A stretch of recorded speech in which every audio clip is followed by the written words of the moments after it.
2007년 7월에 있었던 일이에요. 아침 8시입니다. 그날도 평소처럼 우리 이제 박강규 팀장님은 사무실에 출근하자마자 TV 리모컨부터 찾았다고 합니다. 왜냐면 그때 간밤에 일어난 일들이나 터진 뉴스들 이제 그것도 확인을 하려고. 근데 TV를 틀자마자 평택 인근에서 벌어진 아주 황당한 소식을 듣게 됩니다. 평택 인근에 진천이라는 곳이 있습니다. 진천이요. 예.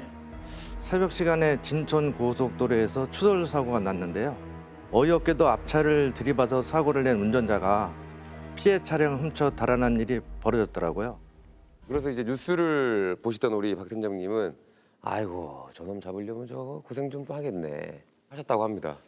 그런데 말입니다. 이제 점심 무렵에 이번에 또 심상치 않은 뉴스가 또 들려왔다고 합니다. 이번에도 평택이랑 가까운 곳에서 사건이 발생했는데요. 안성 휴게소에서 어떤 남자의 시신이 나왔다는 겁니다. 근데 제가 이상하다고 생각했던 건 안성 휴게소면 안성 형사들이 가야 할 사건인데 네. 진천 형사들이 수사하고 있다고 했습니다. 진천이면 아까 그 진천 고속도로 사건이 있었던 그 진천이잖아요. 예, 맞습니다. 그렇죠? 진천과 안성이 다 평택하고 아주 가깝습니다. 멀지 않은 곳에서 사건이 연달아 나서 저희도 이상하게 생각을 했던 겁니다. 자, 저희가 이제 평택시인데요. 네. 진천 고속도로에서 추돌 사고 나서 차량 탈취 도주가 저기고요. 안성 휴게소에 시신 발견된 것까지 차로 35분 정도로 아주 가까웠는데요.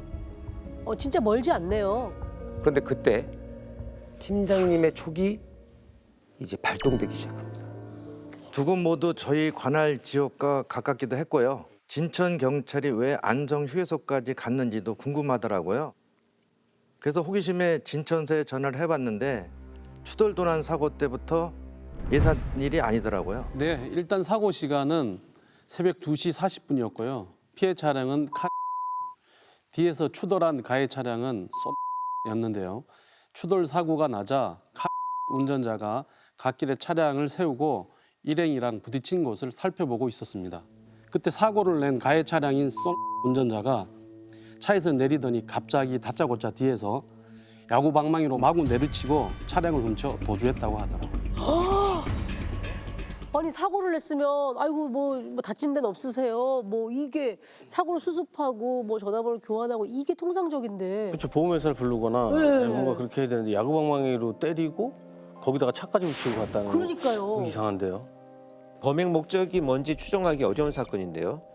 추돌 사건을 은폐하려고 했다면 그냥 도중을 하면 돼요. 네. 그런데 내려서 폭행까지 하면서 차량을 강취해가지고 사건을 더 크게 만들었단 말입니다. 그렇죠. 그리고 금품을 노린 강도가 목적이었다면 고급 승용차를 노렸을 텐데 그것도 아닙니다. 차를 바꿔 타는 게 목적이었다라고 보더라도 달리는 고속도로에서 굳이 자기 목숨을 내놓고 사고를 내서 차량을 바꿔 타려고 했는가. 그것도 적절하지 않습니다. 그래서 굉장히 복잡한 사건이라고 봅니다. 그러니까 사고를 일으킨 게 고의성이 있다고 하더라도 그게 왜 그런 건지를 알 수가 없다라는 그렇죠. 거잖아요. 사건이 일어난 목적과 굳이 동기가 전혀 불분명한 사건. 자기도 그렇게 위험을 감수하면서까지. 형사들이 제일 먼저 확인한 게 가해 차량이었던 의 차주였는데요. 폭행 및 차량 강도 사건에 유력한 용의자를 수사하고 있던 중에 일이 하나 더 터졌더라고요. 이게 제가 점심 때 본 뉴스와 딱 연결이 됐습니다. 그러면 앞에 진천 고속도로 사건과 이 안성 휴게소 사건이 뭔가 연결이 되었던 걸까요? 그러면 그 도주한 사람이 살해까지? 자 이제 의 차주인 30대 남성을 유 씨라고 부르도록 하겠습니다. 진천 형사님들이 휴대전화 위치 추적으로 유 씨를 검거하러 갔다고 합니다. 그런데 거기서 예상치 못한 일이 벌어졌다고. 안성 휴게소에서 유 씨가 사망한 채 발견이 된 거죠. 유 씨가요? 교통사고 가해자였던 그 유 씨가 안성 휴게소에서 시신으로. 유 씨가 죽어 있었다고요? 그러니까요. 아니면 그 유 씨가 자기가 이제 뭐 저지른 행동에 대해서 갑자기 극단적인 선택?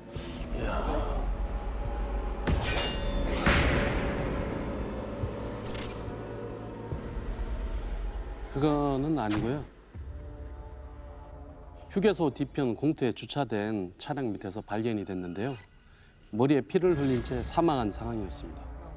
머리에 공격을 받아서 사망을 한 건데 네. 누군가 유 씨를 살해하고 그 시신을 차 밑에다 넣어놓고 도주한 사건이에요. 아, 그럼 타살이란 얘기. 타살이라는 그렇죠. 얘기죠. 네. 그러면 이게 이제 앞에 차량 강도 사건하고 어떻게 연관이 되는 거죠? 피해자가 쫓아갔나? 반대로 뭐. 너무 궁금해요. 너무. 수사 내용을 들여봤더니 유 씨는 평소 휴게소에 일하시는 어머니가 퇴근한 시간에 맞춰 늘 데리러 왔다고 했습니다. 근데 어머니 말로는 이미 시신이 발견되기 전날부터 아들이 연락도 되지 않았고 데리러 오지도 않았다고 하더라고요.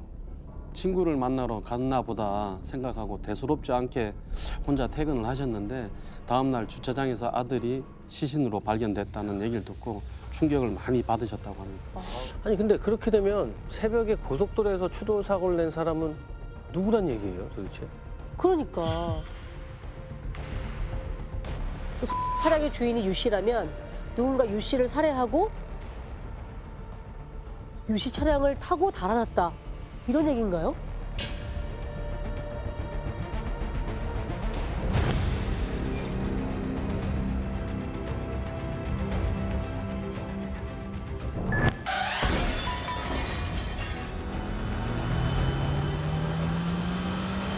그렇죠.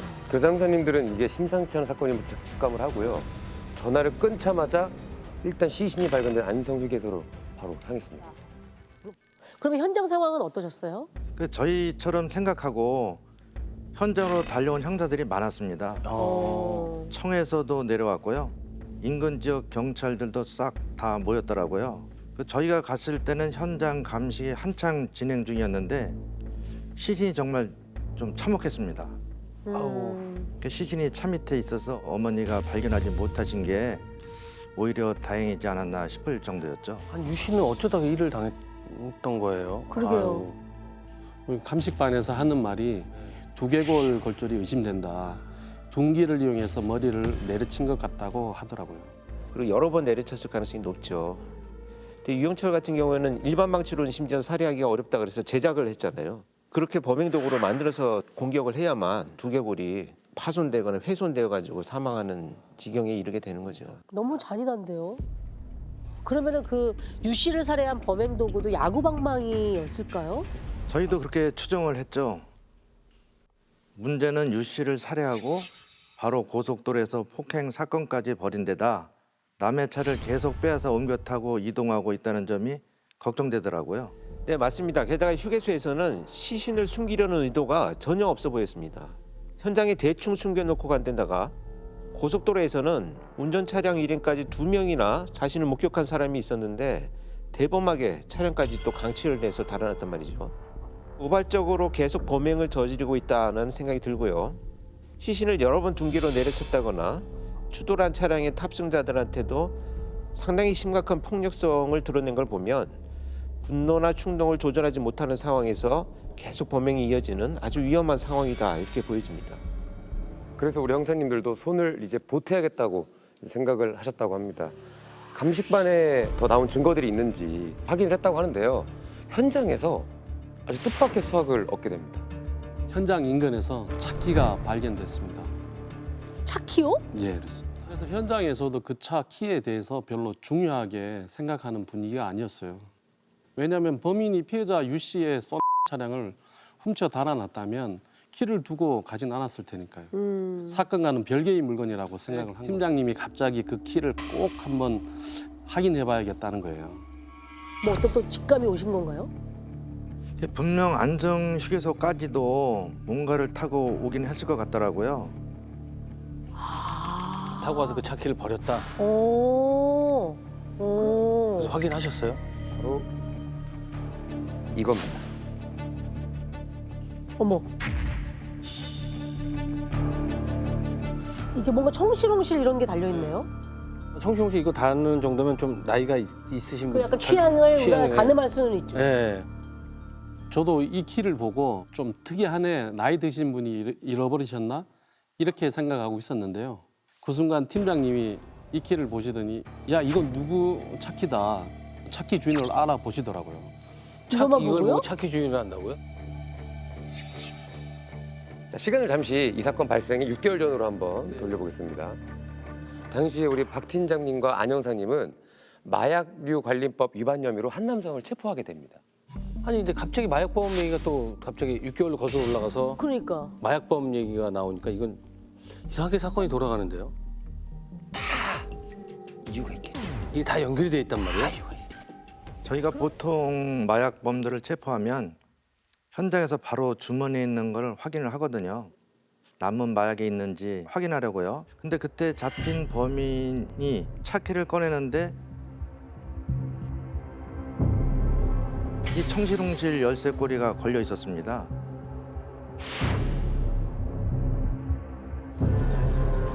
아 이게요? 아니 그동안 숱하게 범인을 잡으셨을 텐데 유독 그 마약범이 기억에 남는 다른 이유가 있을까요? 마약 사범들은 대부분 발뺌을 하거든요. 근데 이 사람은 체포되자마자 바로 한 번만 살려주세요. 다시는 안 그러겠습니다. 그러면서 같이 투약한 공범을 이름까지 술술 불었거든요. 그게 좀 특이해서 기억에 남아 있었습니다. 아, 진짜 마약사범 치고는 특이한 케이스예요. 아 그래요? 특이한 보통 거예요? 이제 형사들하고 협상을 하려고 하지 네. 그냥 막 털어놓지는 않거든요. 아 자발적으로 이렇게 네. 자백하는 경우는 없다는 거죠? 거의 쉽지 않죠. 오, 6개월 전에 그 마약 사범 네. 이 남성을 이제부터는 임 씨라고 임씨 네, 부르도록 하겠습니다. 임 씨는요 재판이 끝나고 마음가짐이 달라졌는지 박 팀장님한테 선물을 보냈다고 합니다. 진천이랑 안성 사건 터지기 일주일 전쯤이었는데요. 청문 감사실에서 연락이 왔습니다. 제 앞으로 시루떡이 왔다는 거예요. 그래서 이걸 받아야 되나 말아야 되냐 했더니 감사실에서 떡 정도는 괜찮을 것 같다라고 하더라고요. 그래서 그냥 팀원들이랑 나눠 먹었습니다. 임 씨한테 안부도 했고요. 형사 생활을 오래 했어도 처음이니까 기분이 좀 묘하더라고요. 그렇지 아, 않죠. 쉽지 않죠. 형사님한테 떡을 보냈다. 그게 어떤 마음이었을까를 한번 유추해 보면 마약하지 않고 마음 다잡고 잘 살게 됐습니다. 이런 의미 아니었을까요? 왜냐면 시루떡이라는 게 이사 가서 이제 새 출발할 때, 악기도 네, 뭐 무찌르고 이렇게 주로 돌리는 거니까 그런 의미가 아니었을까 싶은데요. 그런데 시루떡까지 보낸 사람이 들고 다니던 차 키랑 똑같은 차 키가 지금 범행 현장 인근에서 나왔다는 거잖아요. 불과 그렇죠. 일주일 만에. 저도 그때 느낌이 좀 싸하더라고요. 현장에서 차키가 발견된 것만으로 용의자라고 볼 수는 없지만 한번 만나보겠다는 생각이 들었습니다. 그렇게 이제 형사님들은 늦은 밤 평택으로 돌아와서 다음 날 임 씨를 만나보자며 약속을 하고 네. 퇴근을 합니다. 그런데 바로 다음 날 아침부터 이 평택 경찰서에 다급한 신고가 한 건 들어옵니다. 논두렁에서 여성의 시신이 발견됐다는 신고가 들어왔습니다. 그래서 팀장님이 임 씨는 일단 나중에 만나보자 하시더라고요. 네. 그리고 바로 우리는 현장으로 나갔습니다. 아, 이 벌써부터 불안해지는데 밤사이 일이 또 벌어진 건가요? 그러면? 아니요, 현장에 가보니까 네. 이미 시신이 논두렁에 유기된 지 한 며칠이 지난 상황으로 보였어요. 아, 그럼 앞에 났던 그 사건들과는 조금 다른 별개의 사건일 수도 있겠네요. 그럴 수도 있죠. 근데 네. 피해자는 누구였습니까? 피해자는 평택에서 가게를 운영하는 40대 여성이었고요. 사건 현장이 논두렁은 아닌 것으로 추정됐습니다. 그 현장이 어땠길래 그렇게 보였어요? 얼굴과 몸에 멍자국이 심했고요. 머리를 둔기로 내려친 흔적이 있었습니다. 그러니까 무차별적으로 구타를 당한 것으로 보였는데요. 시신이 있던 논두렁에 비산흔이라고 하죠. 피가 튄 자국이 없었습니다. 평택, 진천, 안성 다 가까운 지역인데다가 네. 연이어 지금 2, 3일 사이에 계속 일어나고 있습니다. 그렇죠. 그런 상황에서 범행 도구도 유사하다라고 판단이 되면 이제 연관성을 가지고 수사를 해야 되는 상황이 되는 거죠. 그렇네요. 야, 근데 사건만 놓고 보면 각각 다른 사건이잖아요. 네네네. 근데 놀랍게도 오늘 이게 하나로 연결되는 사건이라면 이게 너무 엄청난데요? 그렇죠. 그러면 뭔가 연쇄살인이라는 거잖아요. 네네. 이게 무슨 일인 거죠?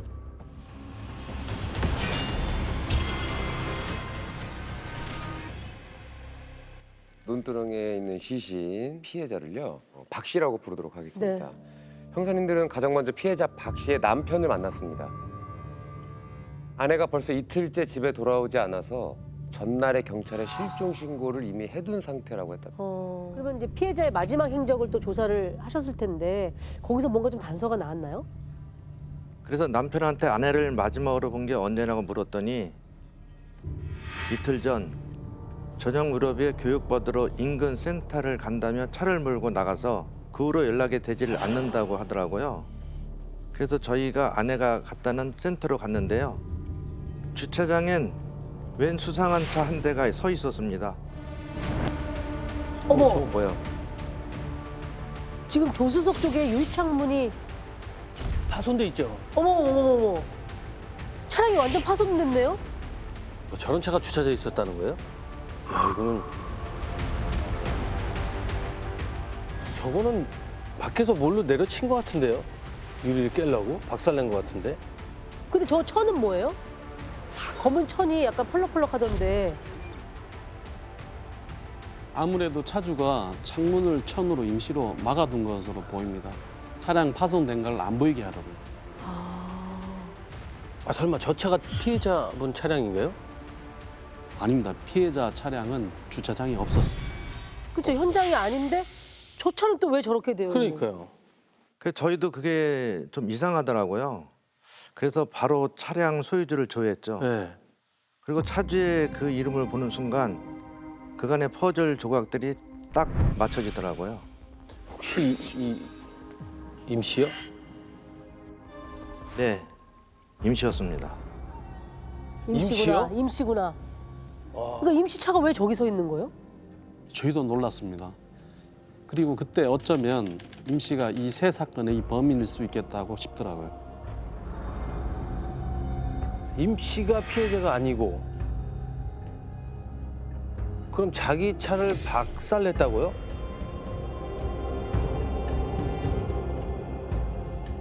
그러면 이제 일단은 살인 현장에 차키가 나온 것도 그렇고 또 다른 살인 현장에서 임시 차량이 있었다는 것도 이거는 의아할 수가 없죠. 없죠. 네. 확실히 의심이 되네요. 그리고 만약에 임 씨가 범인이라면 안성이랑 진천 사건 때처럼 사망한 박 씨 차를 타고 도주했을 수도 있겠다는 생각이 들어서 CCTV를 통해서 박 씨의 차량을 추적해 봤는데요. 네. 이번에도 소름이 돋았습니다. 안성 휴게소에서 사망한 유 씨 시신이 차 밑에 숨겨져 있었다고 했잖아요. 그렇죠. 그 차가 바로 피해 여성 박 씨의 차량이었습니다. 어머. 그럼 세 사건 모두 임씨가 저지른 사건이네. 그런 것 같아요 지금. 지금 그렇게 지금 가고 있죠. 지금 네, 모든 게. 그 임시로 지금 모든 게 네. 모아지고 있어요. 그렇죠? 굉장히 가능성이 높죠. 일단 시간 순으로 정리를 해보면 평택에서 박 씨를 살해하고 난 뒤에 피해자 박 씨의 차를 훔쳐서 타고 안성 휴게소로 갔어요. 네. 그렇죠. 그리고 나서 거기서 유 씨를 살해한 후에 유 씨의 차를 훔쳐가지고 또 고속도로를 이동을 하다가 사고를 낸 후에 피해자 2명을 폭행하고 그 차를 또 강취해가지고 달아났어요. 네. 이동하는 상황에 상당히 패턴을 나타내고 있는 형태로 지금 드러났기 때문에 그러네요. 동일범에 의한 어떤 범행 가능성이 굉장히 높아지고 있죠. 아니 형사님한테 떡 갖다 줬던 사람 아니에요? 그러니까요. 어떻게 이럴 수가 있지?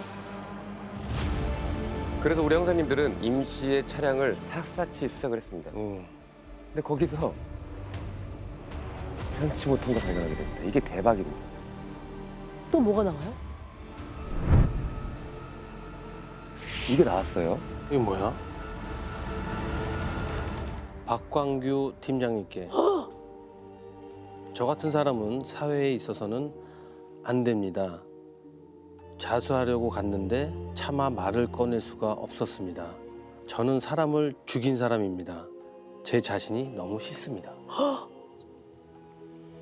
그 깨진 유리창 그 차에 이게 있었단 말이에요? 네, 제 앞으로 쏟더라고요. 저도 이걸 보고 깜짝 놀랐습니다. 약간 유서 같은 느낌도 들고. 자, 이렇게 되면 사건이 하나 더 있다는 얘기예요. 왜요? 이런 일들이 벌어지기 전에 사건이 하나 더 있었기 때문에 자수를 하러 가려고 했다라고 써놓은 거잖아요. 그렇네요. 여기 저는 사람을 죽인 사람입니다. 여기 써 있거든요. 아, 다른 사람을 살해하고 나서 이제 유서를 쓴 다음에 박 씨랑 조를 했다가 또 범행을 저지른 상황으로 추정이 되는 이런 상황이죠.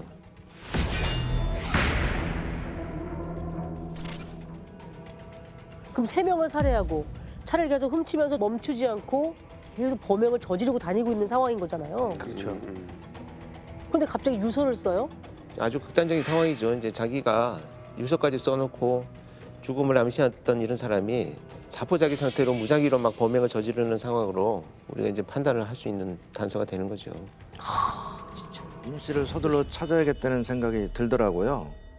빨리 찾지 않으면 이게 또 아까 교수님 얘기하신 대로 다른 범행이 있을 수도 네네네. 있어요. 그렇죠. 예.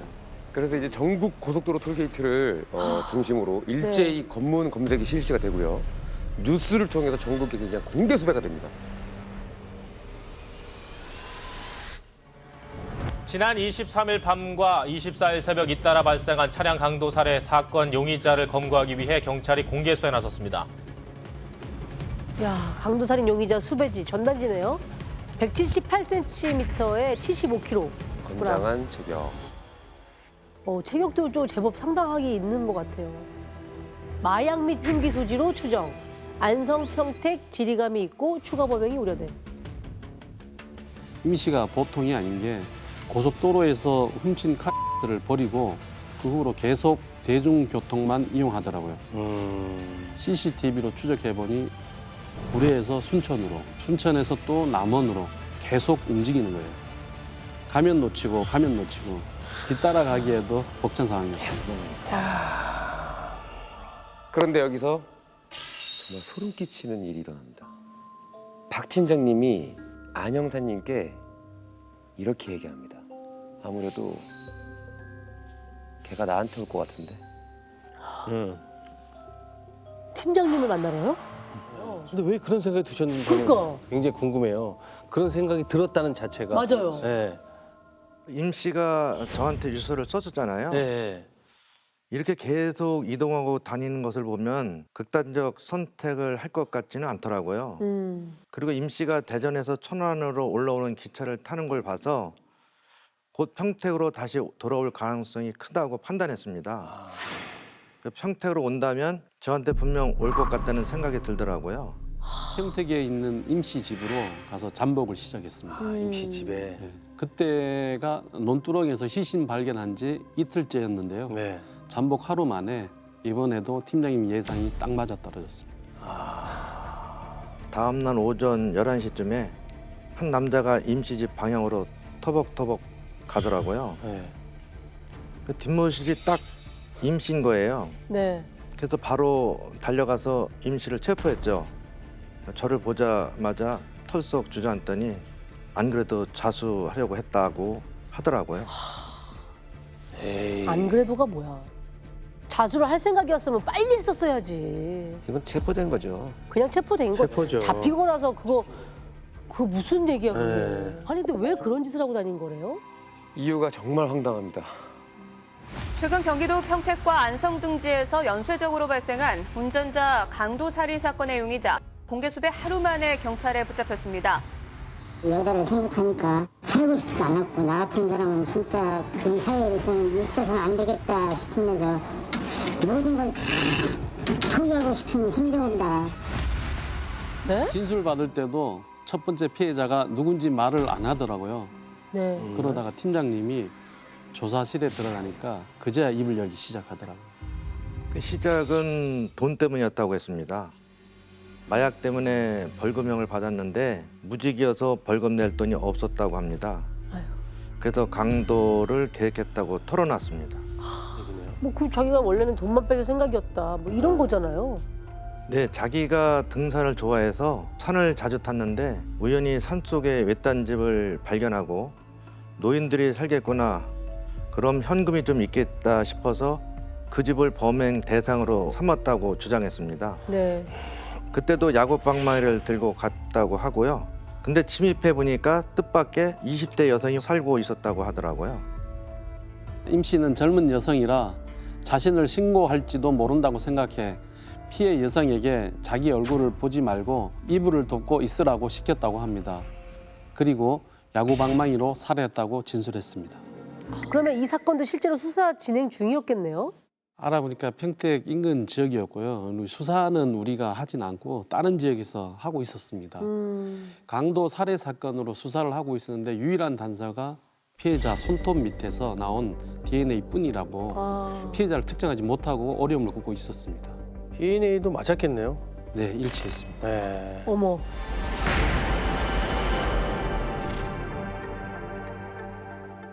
근데 정말 이해가 안 되는 거는 이렇게 살인을 저지르고 유서까지 쓴 사람이 그 이후에 왜 2명이나 더 살해하고 도주를 한 거래요? 임 씨 말로는요. 팀장님한테 시루떡을 주러 왔을 때 네. 자수할 생각이었다고 했습니다. 근데 팀장님이 너무 다정하게 잘해주니까 차마 자수를 못했다고 하더라고요. 자수하러 올 마음이었다고 하면서 박 씨한테는 왜 그랬다고 해요? 그 길로 야구방망이를 차에 싣고 계속 돌아다니다가 주차장에서 박 씨와 시비가 붙었다고 하더라고요. 임 씨가 이중 주차한 것을 보고 박 씨가 차를 그렇게 주차하면 어떻게 하냐고 하니까 이미 사람도 죽인 마당에 될 대로 되라는 심정으로 홧김에 야구방망이를 꺼내서 때렸다고 주장했습니다. 전형적으로 이 나쁜 게 피해자가 원인을 제공했다. 그렇죠. 네. 그게 우발적으로 된 거다. 이렇게 지금 돌리고 있는 거잖아요. 그러니까 우발적 살인이라고 자꾸 몰아가는 몰아가는 거잖아요. 거죠. 예. 그럼 안성휴게소에 있는 유 씨는 왜 그렇게 된 거래요? 그 건은요. 박 씨를 온두렁에 유기하고 마음이 심란해서 담배를 피우려 안성휴게소로 갔답니다. 거기서 유 씨와 또 주차 문제로 시비가 되었고요. 차를 빼주지 않자 화가 나서 야구방망이를 또 휘둘렀다고 합니다. 그리고 그 길로 또 유 씨의 차를 몰고 고속도로에서 사고를 내고 거기서 또 운전자를 폭행을 하고 또 그 차를 끌고 또 가고. 또 간 거죠. 완전 살인 질주네요. 진짜로. 네. 예. 아마도 고속도로에서 폭행에 그친 건 예상하지 못하게 차량에서 2명이 내리니까 제압이 불가능하다 이렇게 판단을 했을 것 같아요. 거기서도 운전자가 1명만 있었다면 아마도 폭행에서만 멈추지 않았을 것이다 이렇게 예상이 됩니다. 아니 이 모든 사건이 한 사람이 저지른 그냥 말도 안 되게 폭주한 사건이잖아요. 그러면 진짜 이게 마약에 취한 상태는 아니었나 싶은 생각도 들어요. 저희도 환각 상태에서 범행을 저지른 게 아닌가 의심도 했는데요. 검사 결과 마약은 나오지 않았습니다. 죄값은 제대로 받았나요? 일단 임 씨는 모든 죄를 인정을 했고요. 1심에서 무기징역을 선고받았고요. 항소 없이 그대로 무기징역 확정 판결을 받았다고 합니다. 사실 그것도 팀장님이 설득을 한 겁니다. 설득을요? 어떤 설득이라니. 설득을? 예, 설득이라뇨? 재판 전에 제가 만날 기회가 있었는데요. 네. 피해자와 유족들한테 죄책감이 있는 게 사실이라면 항소는 하지 마라. 모든 죄를 인정하고 반성하면서 살라고 했었습니다. 콘텐츠 공작소 즐겨봐 이채널.